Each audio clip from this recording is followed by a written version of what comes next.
Very good morning students. तो आज हम दो टॉपिक के बारे में डिस्कस करेंगे। पहला कि हम लोग जो करेंगे discuss that is perspective projection and उसका बाद जो करेंगे that is sampling and quantization.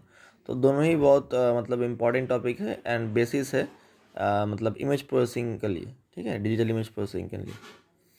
तो पहले आते हैं पर्सपेक्टिव प्रोजेक्शन पे। तो देखते हैं कि इसका मतलब ये क्या है, उसका बाद इसका कितना टाइप्स है और ये किस किस वजह से काम पे आता है, ठीक है। हम लोग का डिजिटल इमेज प्रोसेसिंग पे किस तरीके से ये काम पे आता है। तो लेटेस्ट मतलब स्टार्ट। तो जैसे कि यहाँ पे लिखा है कि पर्सपेक्टिव प्रोजेक्शन, ठीक है। तो पहले जानते हैं कि प्रोजेक्शन क्या है। तो प्रोजेक्शन का सिंपली मतलब है कि casting of A 3 dimensional object into 2 dimensional object. मतलब 3 डिमेंशनल ऑब्जेक्ट को पकड़ सकते हो कि is a real world entity. जैसे फॉर एग्जांपल कोई भी एक मतलब 3 डिमेंशनल ऑब्जेक्ट होता है, हो सकता है कोई भी जिसका फिजिकल कुछ एग्जिस्टेंस हो। अब वही जो 3 डिमेंशनल ऑब्जेक्ट है उसको अगर हम लोग उसका मतलब इमेज को अगर हम लोग एक 2 डिमेंशनल प्लेन पे अगर कास्ट करेंगे, मतलब उसको रेंडर करेंगे, ठीक है, तो वो कहलाएगा that event will be means considered to be as projection, ठीक है। तो यू कैन इमेजिन दैट कि ये कोई भी एक रियल वर्ल्ड ऑब्जेक्ट या फिर रियल वर्ल्ड एंटिटी का अगर हम लोग इमेज को कोई भी एक वॉल पे अगर प्रोजेक्ट करेंगे, ठीक है। जैसे होता है ना कि प्रोजेक्टर पे क्या होता है कि प्रोजेक्टर एक डिवाइस होता है जो कि इमेज को प्रोजेक्ट करता है, ठीक है। तो वो तो हो गया आर्टिफिशियली प्रोजेक्ट करता है, लेकिन यहाँ पे क्या होता है नेचुरल प्रोजेक्शन, कि कोई भी एक रियल वर्ल्ड ऑब्जेक्ट है उसका रिफ्लेक्शन कोई भी एक मतलब प्लेन पे जाके गिर रहा है, ठीक है। तो that will be considered as a projection. तो अभी प्रोजेक्शन का 2 टाइप्स है। The first is perspective projection and the second is parallel projection. So as our syllabus is concerned, parallel projection is not included, okay. Thus we will only have to know about the perspective projection। और perspective projection का भी अपना different types है, वो भी जानेंगे इस discussion जैसे चलेगा, वो भी उसको हम लोग जानेंगे। तो सिंपली पर्सपेक्टिव प्रोजेक्शन को अगर हम लोग सिंपली बताएंगे तो पर्सपेक्टिव प्रोजेक्शन एक ऐसा टाइप का प्रोजेक्शन है जो प्रोजेक्शन हम लोग जनरली मतलब जैसे हम लोग आँख से जो देख रहे हैं, ठीक है, that is a perspective projection, ठीक है। तो यहाँ पे रियल वर्ल्ड एंटिटी का जो इमेज है, वो इमेज का जो मतलब इंफॉर्मेशन है वो कोई भी जब प्लेन पे कास्ट होता है तो वो इंटैक्ट नहीं रहता है। उसका जो डिमेंशनल इन्फॉर्मेशन है those dimensional information, 3 dimensional information, अगर कोई भी हम लोग एक 3 डिमेंशनल ऑब्जेक्ट को अगर 2 डिमेंशनल ऑब्जेक्ट पे प्रोजेक्ट कर रहे हैं तो ये बहुत नेचुरल बात है कि some of the information will be lost, ठीक है। So that's why in perspective projection the dimensional information is not intact, ठीक है। द डिमेंशनल मतलब इंफॉर्मेशंस आर यहाँ पे जो लिखा है कि देखो आर नॉट प्रिजर्व। यहाँ पे कहा है this projection produces realistic view but does not preserve relative proportion of an object dimension, ठीक है। तो कोई भी अगर हम लोग कोई भी एक 3 डिमेंशनल ऑब्जेक्टिव एंटिटी को अगर हम उसको 2 डिमेंशनल प्लेन पे अगर कास्ट करेंगे तो उसका जो इमेज फॉर्म होगा 2 डिमेंशनल प्लेन पे वो इंटैक्ट नहीं रहेगा और उसका जो मतलब वो देखने में अच्छा लगेगा, ठीक है, वो देखने में रियलिस्टिक लगेगा, लेकिन मतलब वो मतलब हाईली रेजोल्यूटेड इमेज नहीं हो, ठीक है। पर इसका जो फॉर्मर टाइप है parallel projection, in that dimensional object and the resolution will be very much intact and very much vivid, will be preserve, ठीक है। तो यहाँ पे क्या होता है कि प्रोजेक्शन पे ये पर्सपेक्टिव प्रोजेक्शन पे क्या होता है, प्रोजेक्शन ऑफ डिस्टेंस ऑब्जेक्ट, मतलब जो ऑब्जेक्ट मतलब दूर पे रहेगा तो उसका इमेज क्या होगा, छोटा दिखाएगा। So projection of the distance object are smaller than projection of the same size are closer to the projection plane, ठीक है।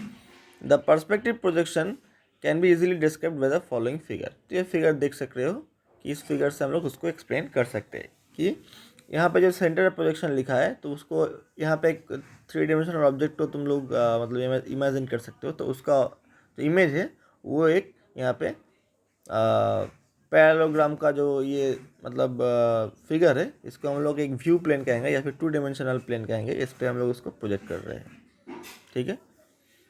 So this is the means geometrical मतलब ड्राइंग जिससे हम लोग पर्सपेक्टिव प्रोजेक्शन को एक्सप्लेन करते हैं, ठीक है।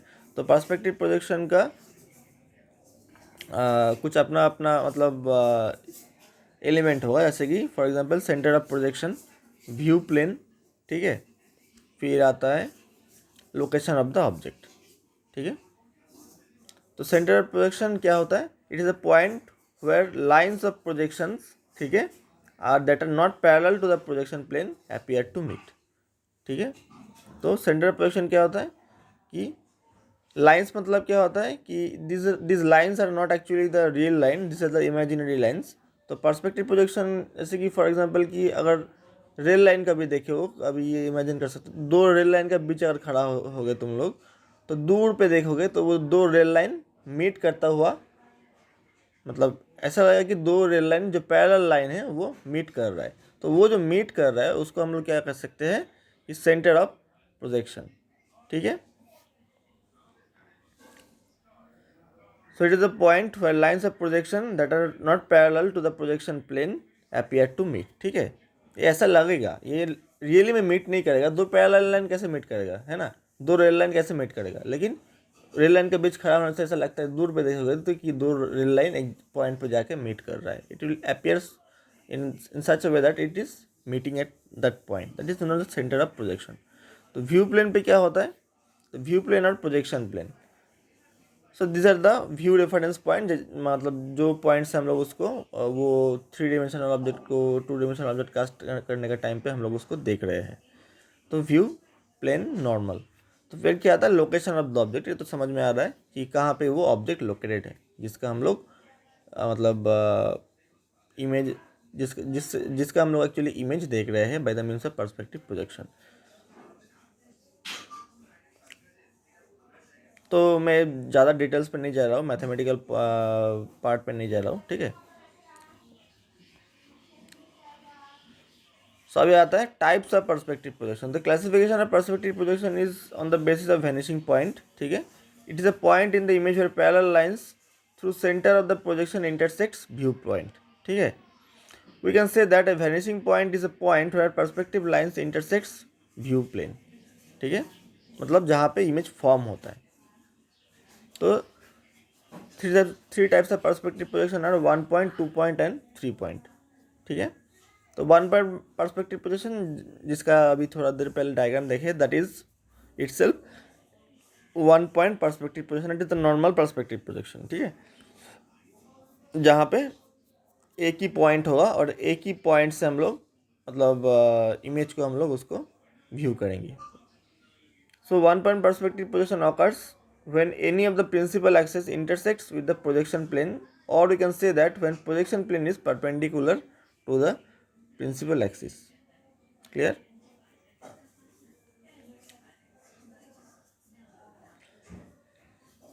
In the above figure, z axis intersects projection plane where x and y axis remains parallel to the projection plane. ठीक है। तो ये जो टॉपिक है इसको तुम लोग अगर रियलाइज़ करोगे तभी तुम लोग को ये ज़्यादा से ज़्यादा समझ में आएगा, ठीक है। तो फिर आता है 2 पॉइंट पर्सपेक्टिव प्रोजेक्शन। तो मतलब क्या होता है कि एक व्यू प्लेन है, अगर कोई देखो यहाँ पे एक थ्री डिमेंशन, ये जो मतलब ऑब्जेक्ट है यहाँ पे, it is considered as three dimensional object. वो थ्री डिमेंशनल ऑब्जेक्ट को अगर हम लोग एक एक ऐसा एंगल से देखेंगे कि वो एक्चुअली टू डिमेंशनल आएगा, तो उसी को हम लोग क्या कहेंगे? 2 पॉइंट पर्सपेक्टिव प्रोजेक्शन, जहाँ पे y axis vanishing point and x axis vanishing point क्या कहा है यहाँ पे? Remains parallel to the projection plane, ठीक है। तो x axis vanishing point and y axis vanishing point क्या होता है? दोनों पैरेलल रहता है प्रोजेक्शन प्लेन पे। So that kind of perspective projection is determined as 2 point perspective projection. तो 3 पॉइंट पे तो समझ सकते हो कि तीनों ही जो वैनिशिंग पॉइंट है वो पैरेलल रहेगा, मतलब प्रोजेक्शन प्लेन पे। It is x axis vanishing point, Y axis and Z axis. और वैनिशिंग पॉइंट क्या है कि वैनिशिंग पॉइंट एक ऐसा पॉइंट है जहाँ पे क्या कर मतलब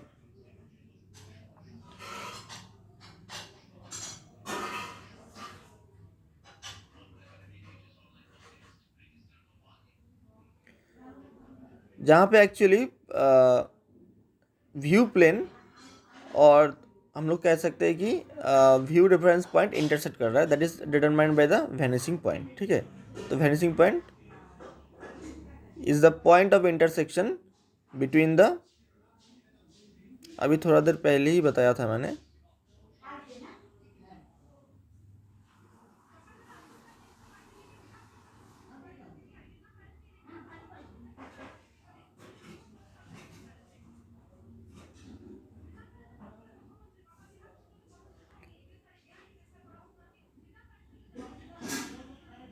तो वैनिशिंग पॉइंट क्या है कि it is a point in the image where the parallel line through centre of the projection intersects the view plane. ठीक है, तो यही होता है क्या, वैनिशिंग पॉइंट। तो in case of 3 point perspective projection vanishing point क्या होता है कि तीनों जो वैनिशिंग पॉइंट है, that is x axis vanishing point, Y axis and Z axis vanishing point will be parallel to the view plane. ठीक है, so this was the very brief and basis of the perspective projection. ठीक है, तो तुम लोग को उतना mathematical details पे जानने की ज़रूरत नहीं है कि ये जो मतलब मैं तुम लोग को अभी मतलब डिस्कस किया है, तो ये बहुत ही कॉम्प्रिहेंडेड है जहाँ से मैं डिस्कस कर रहा हूँ। तो ये जस्ट इतना सोच में रखना कि पर्सपेक्टिव प्रोजेक्शन एक ऐसा टाइप का प्रोजेक्शन है जिससे 3 डिमेंशनल ऑब्जेक्ट को 2 डिमेंशनल ऑब्जेक्ट पे कास्ट किया जाता है, ऐसे तरीके से कास्ट किया जाता है। ठीक है, ताकि उसका जो डिमेंशनल फीचर्स है वो प्रिजर्व नहीं रहता है। ठीक है, और डिस्टेंस ऑब्जेक्ट को हम लोग मतलब करीब रखते हैं और जो फर्दर ऑब्जेक्ट है उसको हम लोग दूर पे रखते हैं। तो इतना अगर क्लियर होता है तो उसके बाद बाकी सारा जो है वो तुम लोग जस्ट मतलब पढ़ के जितना समझना है समझ के फिर लिखना है, अगर वो आता है तो एग्ज़ाम पे। तो ये इंपॉर्टेंट है, एग्ज़ाम पॉइंट ऑफ व्यू से ये अपियर हो सकता है ये क्वेश्चन। ठीक है, फिर क्या आता है एप्लीकेशन ऑफ पर्सपेक्टिव प्रोजेक्शन, कि ये किस काम पे आता है एक्चुअली। तो इसका जो मेन काम है बहुत ही मतलब इम्पोर्टेंट काम है इसका। कभी अगर तुम लोग देखोगे कि कोई भी मतलब कोई बिल्डिंग कंस्ट्रक्शन अगर होता है, तो बिल्डिंग कंस्ट्रक्शन के पहले क्या होता है, उसका एक ब्लूप्रिंट क्रिएट किया जाता है। ठीक है, अगर तुम लोग कभी देखे हो तो उसका जो मतलब ब्लूप्रिंट है, कोई भी बिल्डिंग कंस्ट्रक्शन हो रहा है तो ब्लूप्रिंट क्या होता है कि पूरा जो बिल्डिंग है उसको ऊपर से देखा जाता है, उसको ऊपर से कंसीडर किया जाता है, उसका टॉप व्यू जो है वो टॉप व्यू कह सकते हो, that is the perspective projection. तो ये समझ सकते हो कि जो बिल्डिंग है वो क्या है, एक 3 डिमेंशनल ऑब्जेक्ट है पूरा बिल्डिंग कंस्ट्रक्शन। तो अगर उसका हम लोग टॉप व्यू ड्रॉ करेंगे, उसका जो टॉप व्यू का जो लेआउट करेंगे पूरा कंस्ट्रक्शन का, तो वो क्या होगा, वो एक 2 डिमेंशनल इमेज होगा। ठीक है, तो 3 डिमेंशनल जो इमेज है, जो बिल्डिंग है रियल वर्ल्ड एंटिटी, उसको अगर हम लोग 2 डिमेंशनल ऑब्जेक्ट पर उसका टॉप व्यू ड्रॉ करेंगे, तो जाहिर सी बात है कि पूरा बिल्डिंग का जो इमेज है कि उसका साइड वाला जो व्यू है वो वहाँ पे नहीं होगा, मतलब वो इमेज पे, मतलब ब्लूप्रिंट पे उसका जो दूसरा साइड का व्यू है वो भी हम लोग उस पर डाल नहीं पाएंगे। सिर्फ टॉप व्यू, मतलब कि ऊपर से देखने में कैसा लग रहा है, मतलब ईगल आई व्यू जिसको कहते हैं। ठीक है, तो इसीलिए कहा जाता है कि in perspective projection the dimensional features are not intact और प्रिजर्व। ठीक है, तो इसका ये सबसे ये सबसे इम्पॉर्टेंट एप्लीकेशन है while creating the blueprint of any construction. और एक इम्पॉर्टेंट एस्पेक्ट काम क्या है, एप्लीकेशन क्या है, perspective projection technique is used by the artist in preparing drawings of the 3 dimensional objects and scene. So this is all about perspective projection. ठीक है, so hope you understand well. तो मिलते हैं नेक्स्ट क्लास पे, जहाँ पे हम लोग जो पॉसिबल टॉपिक है उसको हम लोग डिस्कस करेंगे। Thank you once again students.